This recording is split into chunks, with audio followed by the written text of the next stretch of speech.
Welcome everybody to a new tutorial. Today we will look at a truss, but we will take it one step further. We will quickly analyze the truss and then try to calculate the deformation in the truss members. So let's start with drawing the truss. This is the truss I have. Very simple one. I have a pin here, a roller, truss A, B, C, and D. Probably I shouldn't put the B here. You'll know why in a second. Keep the B here. And the dimensions: 4 meters, 4 meters, and this elevation is 2.5 meters. Now I have a force of 228 kilonewtons. Okay, what else I'm given? I'm given that the modulus of elasticity is 200 gigapascals, and the area, cross-sectional area of member AB is 2,400 millimeters squared, and the area of member AD is 1,800 millimeters squared. Okay? Alright, we are asked to calculate deformation of members, you guessed it, AB and AD. Alright, how do we start this thing? Solution.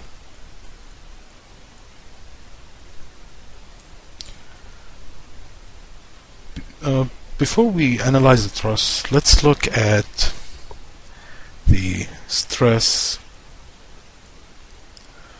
versus strain. I believe from mechanics of material you should have known the following. Hooke's law. Hooke's law basically relates the stress, sigma, to the strain, epsilon, through the modulus of elasticity, which basically says that the stress equals the modulus of elasticity multiplied by the strain. So a quick review. Let's say I have this volume with a height or length, if you want to call it L, cross-sectional area A, and an applied force P, and let's for now assume it's fixed at the bottom. So if I apply this force P, I should expect this member to shrink like so. This distance is the change in L, and this change in L, this is the deformation we're trying to find. Okay, so we know that stress basically is the force over the area. Okay, and epsilon from mechanics of materials, it's the change in L over the original L. Now if I use these two equations and substitute them back here and here, I should get the following. P over A should equal to E delta L over L. So solving for delta L, I will get PL over EA, and that is my equation. So in order for me to find the change in length or the deformation, I should know the force acting in the member, the length of that member, the modulus of elasticity of this member, and the cross-sectional area of that member. Alright, the length I can get from the length of the members from the question. The cross-sectional areas are given and E is given, so I'm left out with P. And P, or the force, is the one you get when you analyze the truss. So let's make some room.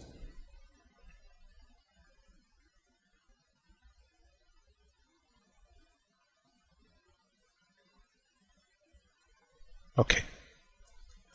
Now,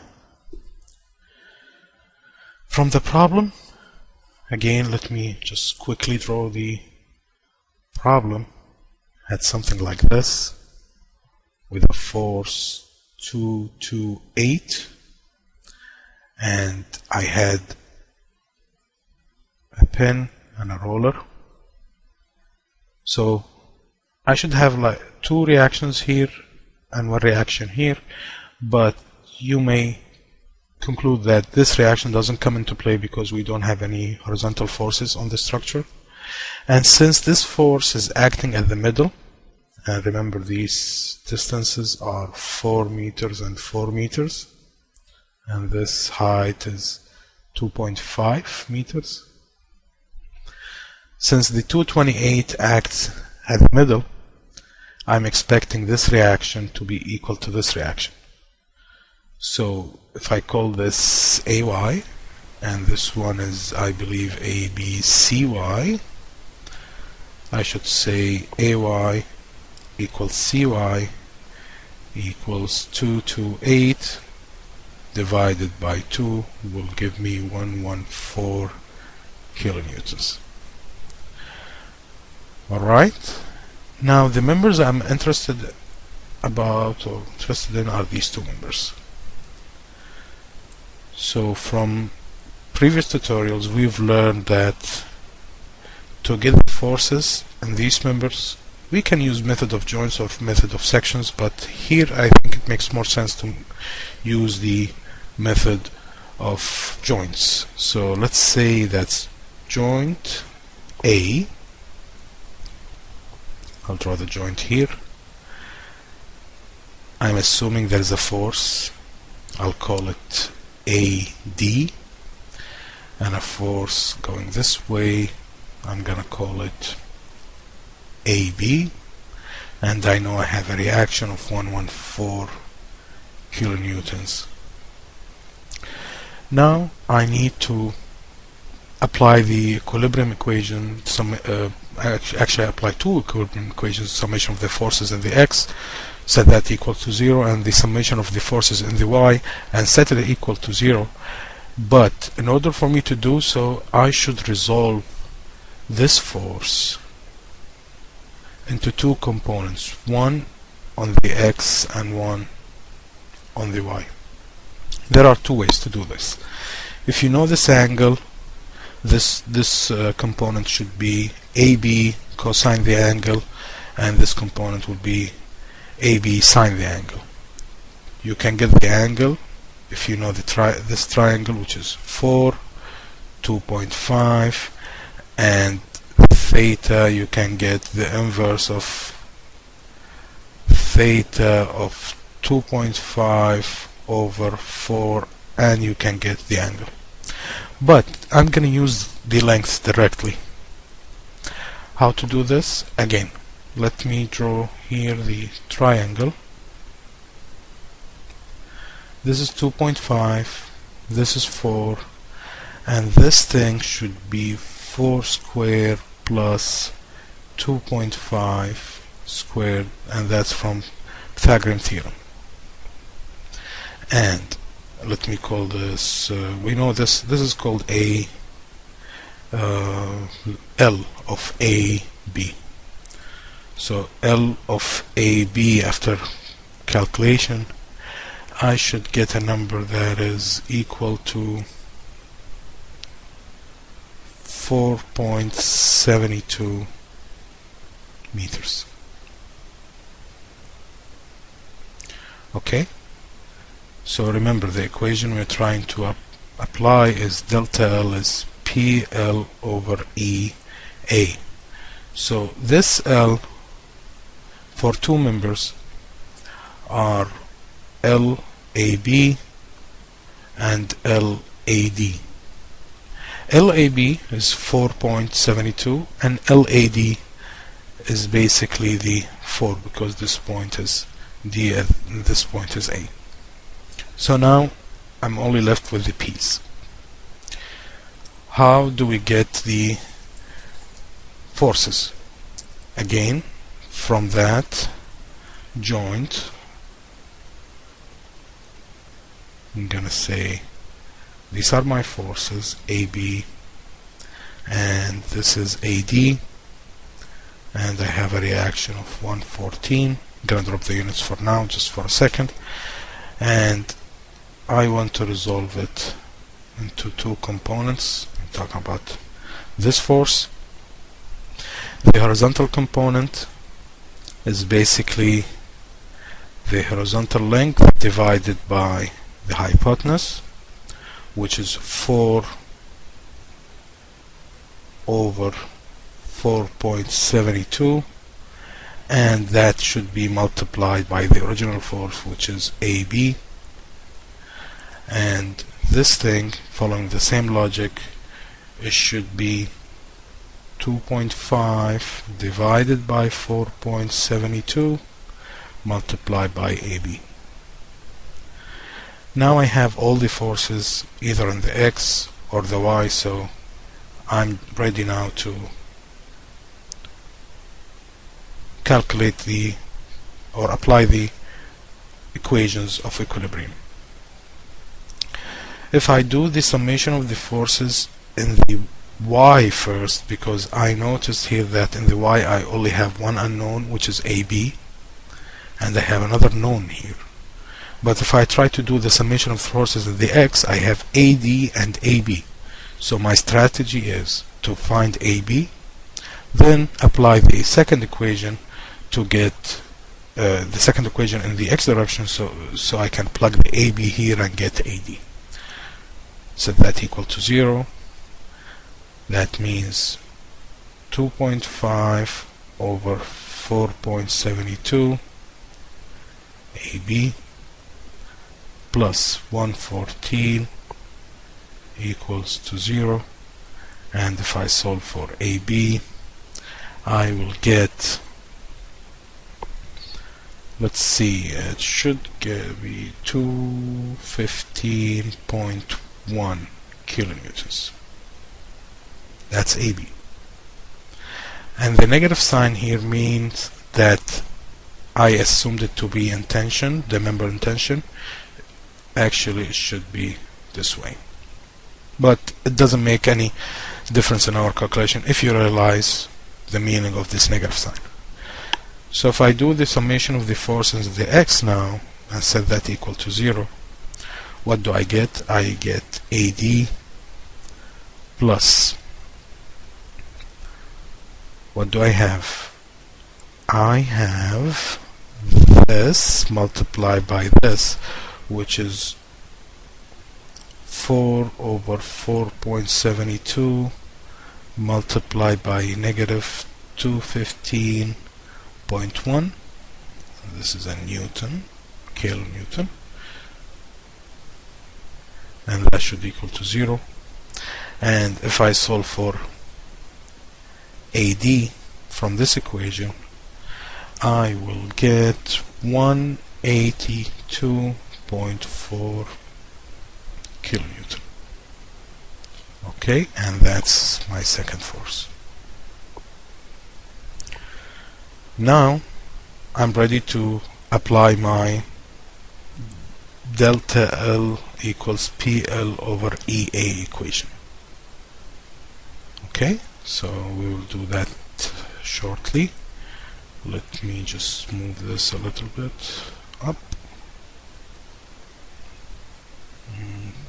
Not that much. I need the numbers. Oh, never mind. Okay. Alright, so that's my general equation.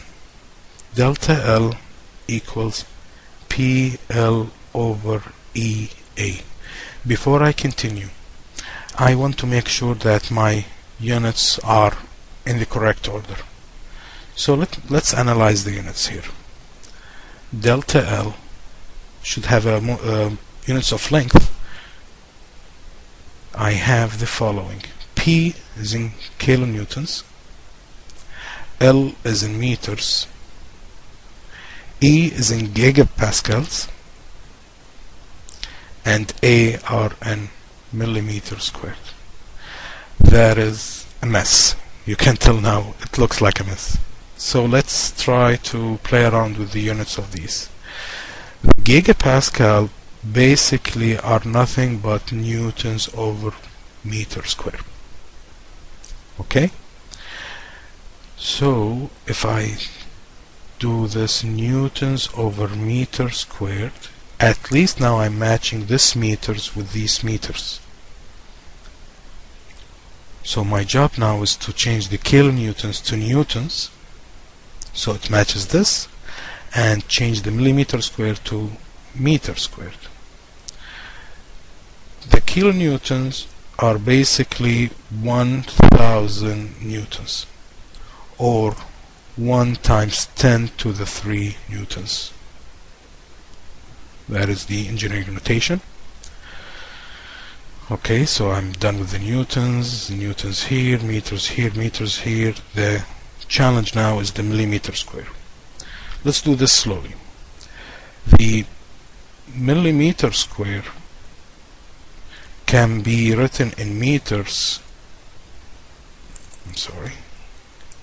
Can be written in meters, but I have to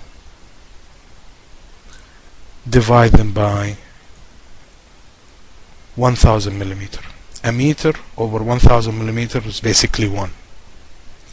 Now I have millimeter squared, so why don't I just go ahead and square this, and if I square the bottom I should square the top. Okay, so basically what I'm saying here is 1 meter squared is 1000 millimeter squared, or that can be written 1000 millimeter squared is 1 over 1 times 10 to the 6th, and these millimeters go, so it's meter, or it's 1 times 10 to the negative 6 meter squared.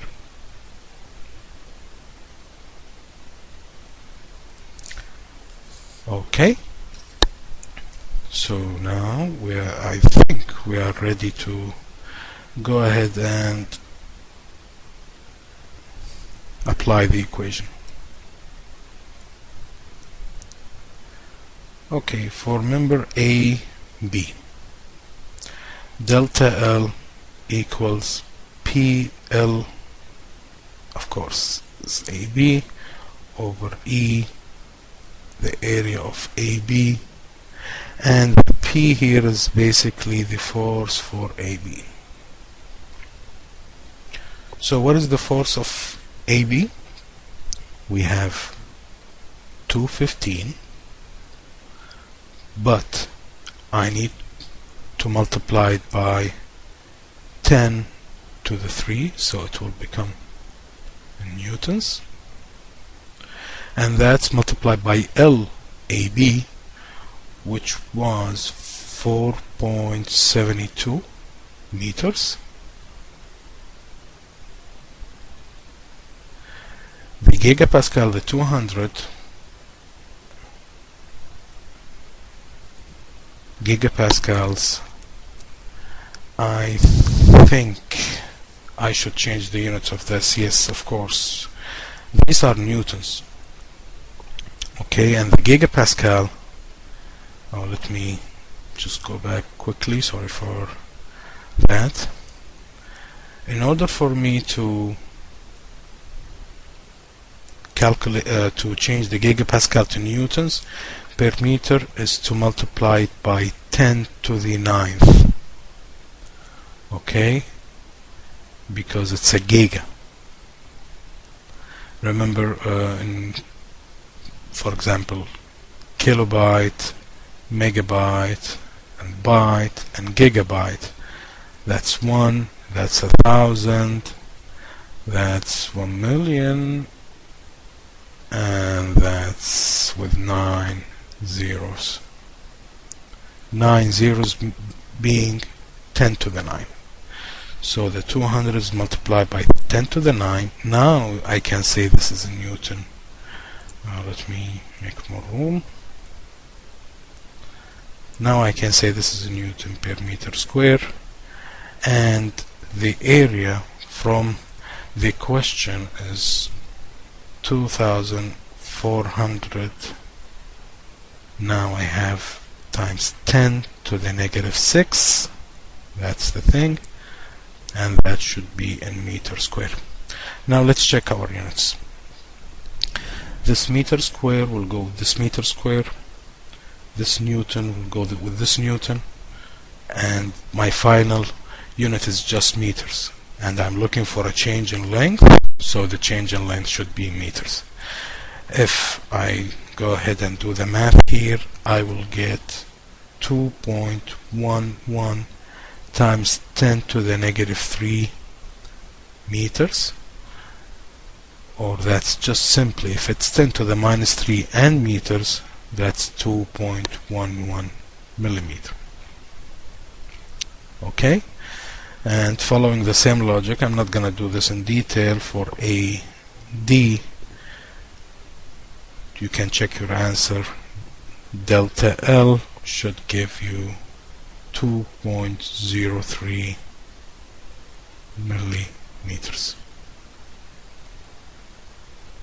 Okay, that's it.